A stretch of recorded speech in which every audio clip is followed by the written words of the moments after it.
How are you? Thank you so much for coming back here. But allow me to ask you one question. To what extent do you love your son or sons? To what extent do you love your daughter or daughters? If you are a father to them, if you are a mother to them, no matter their age, to what extent do you love them? Question number 2. If you say that you love them this much, all this much, yes, what is the parameter that you use to determine how big or how small your love to them is? Number 3 question.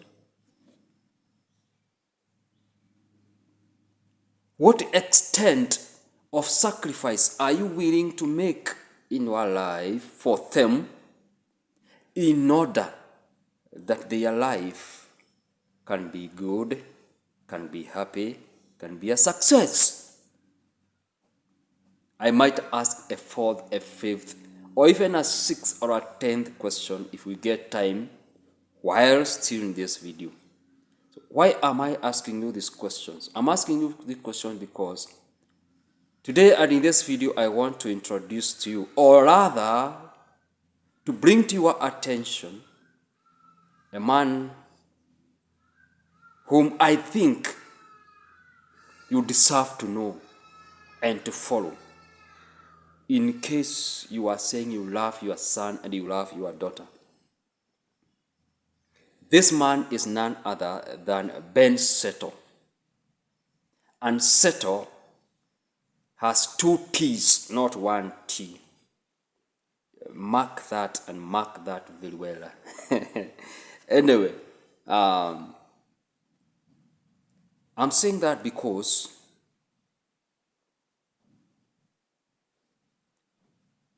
I deal with children apart from being a husband, a dad or a father to sons and a daughter. And the parents of today are becoming extra busy every day, and they have all the excuses that they are ready to give. And it all narrows down that we are doing all this so that our children can have a better life tomorrow, a guaranteed success tomorrow. But again, when you do a further interrogation, that is another type of an English anyway. When you do further, when you investigate further, you discover that that direct contact that these adults have with their young ones somehow limited, or even if it is limited, it is not very effective, so to speak. It is not quality.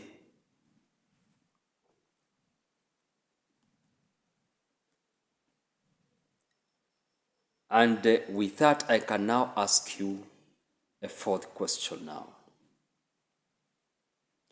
Having said that, and with all the desires and the expectations that you have regarding your children, what would happen if tomorrow morning you wake up and discover that you are normal? God forbid, we are not saying that this is going to happen. But again, we also don't want to bury our heads in the sand and say that these things do not exist. And they exist elsewhere there, where people wake up and discover that they're gone. They were gone yesterday. And they are now past tense. And we are saying, in the sweet by and by, we shall meet on the beautiful shore. Now, if it happens that way, who do you trust among the adults, your fellow adults, to instruct those children as far as marriage is concerned? Who do you expect to instruct those sons and daughters on how to pick a marriage partner?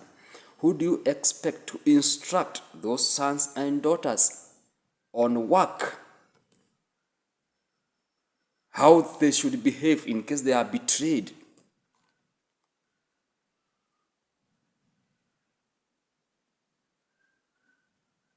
In case they are feeling as if their life has come to abrupt end? Who should give words of advice that adds meaning to life in case they have come at a point that they are saying this life is meaningless. I cannot be able to find the meaning of life. So who do you trust? Is it their teacher in case they are still in their grade classes? Is it their pastor or a priest? Is it their uncle? Is it their aunt? Is it their neighbor? Is it their cousin? Kuzo, for that matter? Who?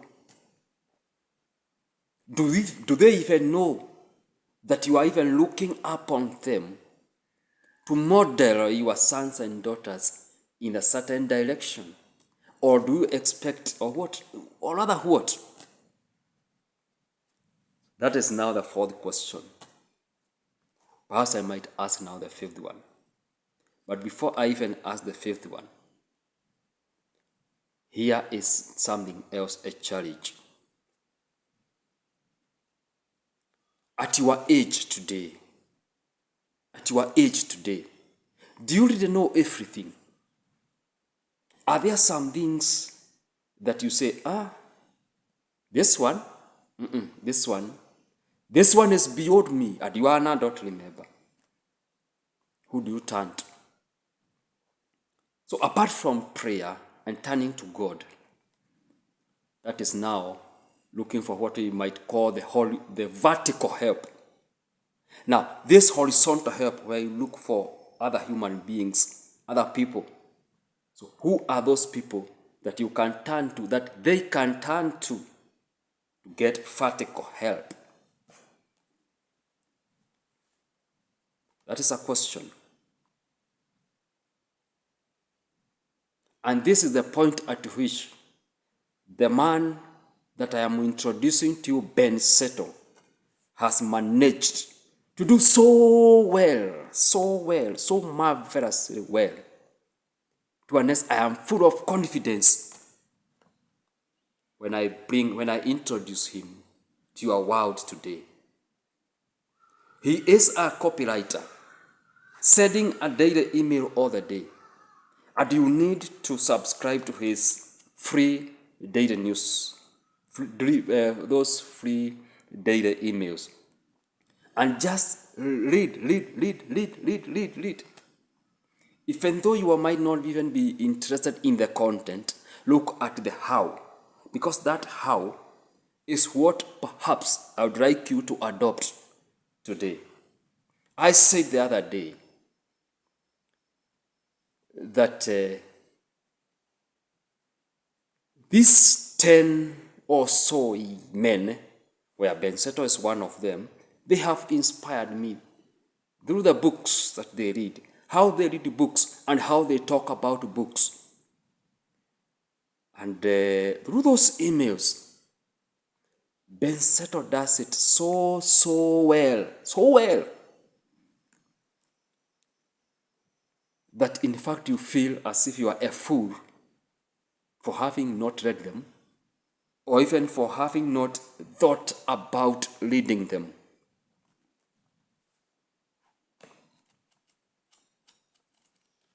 It is through his daily emails that I have been able to meet other people who have benefited me. Think of somebody like Joe Vitale in his book called The 7 Lost Secrets of Success. I learned this book. I read this book. In fact, I downloaded a copy online and read it because of how Ben Seto used to keep all the time talking about him and how he himself benefited from the book. And I was asking myself, why not me? It is through Ben Seto that I came across a man by the name Bruce Barton. In his book, The Man Nobody Knows, and this man is none other than Jesus Christ, a book he wrote not as a theologian, but as a business person to other business person, and this book ended up becoming a bestseller. And in fact, it ended up making Bruce Barton himself known. Himself was unknown, and he was talking and writing about a less known person, in quotes. It is through this person that I have also developed some passion for comic books such as the C.S. Lewis, The Chronicles of Narnia, so the books such as The Prince Caspian and Arthur and the like. There is a way in which Ben Seto delivers his insights that he gets from these books to you in a way that I have never seen it elsewhere. And even professors, doctors of books of literature, I must confess that they have not been able to go to that depth, but Ben Seto has managed. Other than that, Ben Seto, despite being a celebrated copywriter, is always quick to credit his source, his inspiration. And in a world full of fake people, in a world full of people who are thieves and they are stealing things, and they are not even ready to admit that they have learned this from this person, this from this person, Ben Seto is here and is saying, look, even if you are benefiting from this, I learned it from this man, from this one, from his book, from that other book. This is Ben Seto. And why does he anyway concern us today? While I am celebrating 10 years, 1 decade in marriage, because these same topics, I have also been able to pick them and apply them in my life as a husband and also as a father.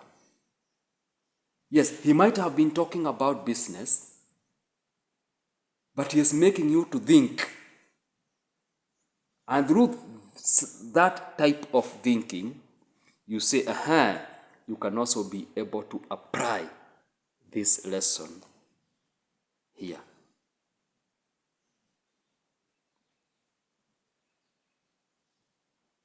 I added to this man's world by a recommendation. Somebody else was generous enough to bring this man, to introduce this man to my world, called Eddie, a person who runs a newsletter called Very Good Copy. And thank you so much, Eddie, wherever you are, if you are watching this. That was a good gesture. So from today moving forward, in case you do not benefit from Ben Seto's insights, it's now your fault, because I have already told you.